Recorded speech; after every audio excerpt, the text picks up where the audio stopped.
Lovers, I'm going to answer some questions today in video form for you. So I'm not doing a knitting tutorial, but I'm going to talk about knitting for a little bit. My trusty helper is joining me once again.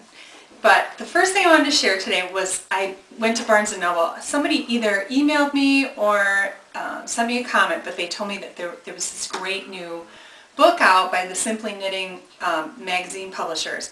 And it's a complete Alan Dart collection of his fantastic toys that are featured in Simply Knitting on a regular basis. And pretty much every issue they have an Alan Dart toy. And even though I have a lot of these magazines already, this whole collection together is priceless. So I think it's a great investment if you want to start doing some Alan Dart toys. I've had lots of people write me and ask me where to get the Yuletide gnome pattern, and it's in here. So it's available, and I just saw an ad in the magazine too, and you can order it through their site or through the magazine. So Alan Dart, great. It's called Irresistible Gifts to Knit, the collection. Then also I picked up the new Simply Knitting for this month, and it's a fantastic issue. There's a great Alan Dart toy in here, and I'm very much into knitted toys right now. But look at this great bunny, and he's got a basket on his back with little knitted eggs. So forever clever, Alan Dart. I'm a fan. He's wonderful. And then they have this funny little book in here. It's like a free little booklet. It's just so funny. It has these pug dogs with these hats that they almost look like big roses on the ears, and these are to protect their ears from the fireworks. So if you have a dog afraid of fireworks, you can knit them a hat with ear protectors on them. So I just thought that was funny and cute.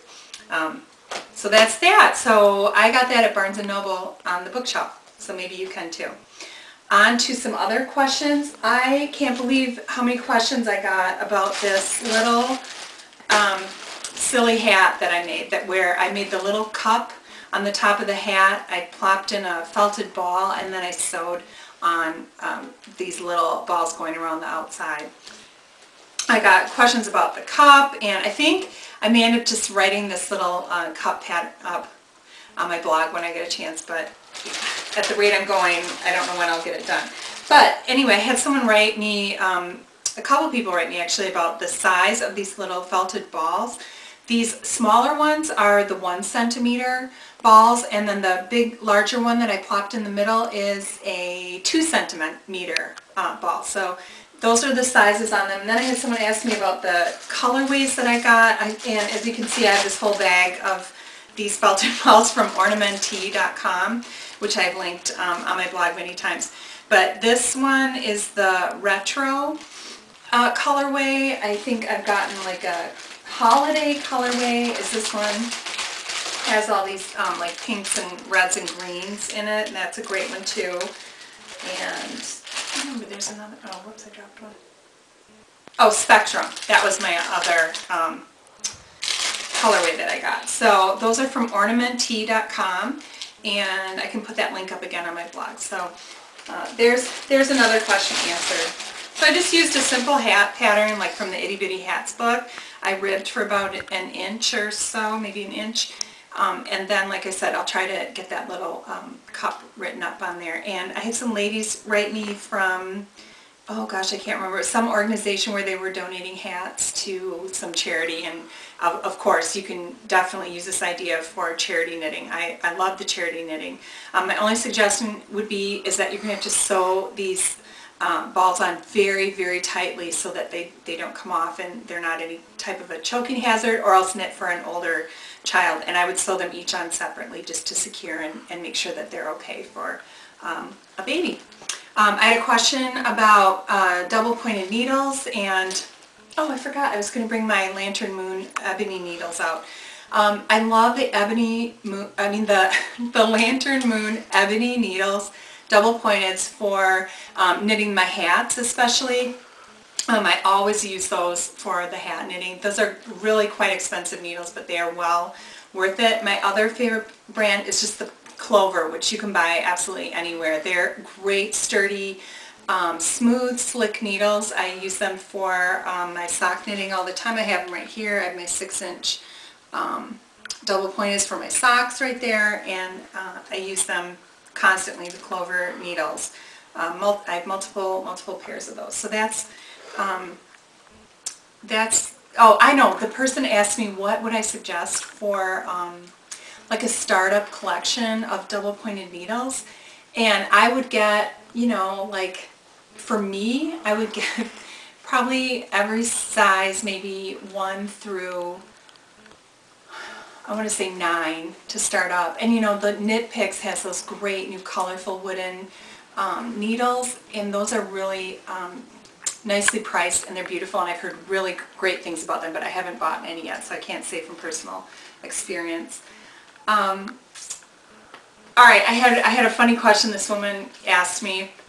It's not really funny, but it's funny to think about.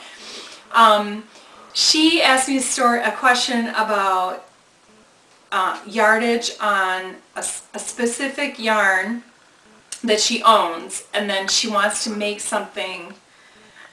She wants to use a pattern that has a different gauge to her yarn, and she wanted to know how much yarn she would need. But what I wasn't sure when she asked me is she going to try to get the yarn that she owns to work in the gauge that's in the pattern that she wants to use? So if she's going to work in that gauge, then it would be the same yardage. But if she's going to rework the pattern in a different gauge and redo all the math and everything to go along with this different yarn, then she would have to swatch the yarn, because otherwise there would be no way of knowing how much yarn she would need. So if you're going to use a different yarn but in the same gauge as the pattern recommends, it would still be the same amount as recommended in the pattern. But her problem was she doesn't have the yarn yet. She didn't know how much to order, but you know, that I would just order some extra. To be honest, I probably wouldn't be all that careful, and I would order, you know, a generous amount of extra, and you know, maybe they have a return policy, or maybe you could make a hat to go along with what you're going to make if you have leftovers. I never mind leftovers, so you know, that's never a problem for me. All right, let's see, I think that was about it. I had one more quick question, which makes me laugh, and it was from my friend from Anoka. Her blog is Annie's Market. It's on the sidebar of my blog, and I've met her a couple times now, and she's wonderful.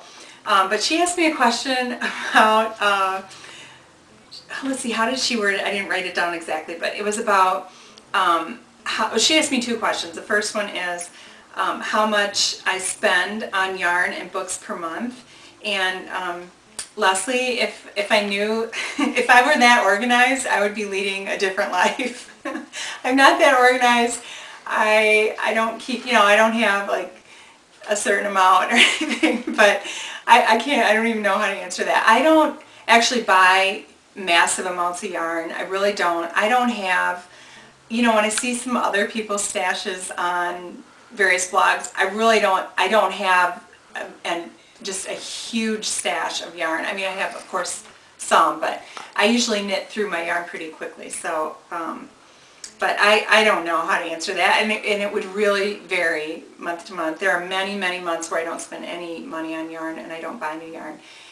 So anyway, I thought I enjoyed that question, and boy, if I were organized like that, it would be a good thing, but I'm not. That's all. I'm not going to answer anymore. Oh, it's just funny today. I tried to, you know, I'm working on this toy book, and I tried to make a little foot today, or a little, you know, paw today, and I'm not happy with it, so I'm going to start over on this one.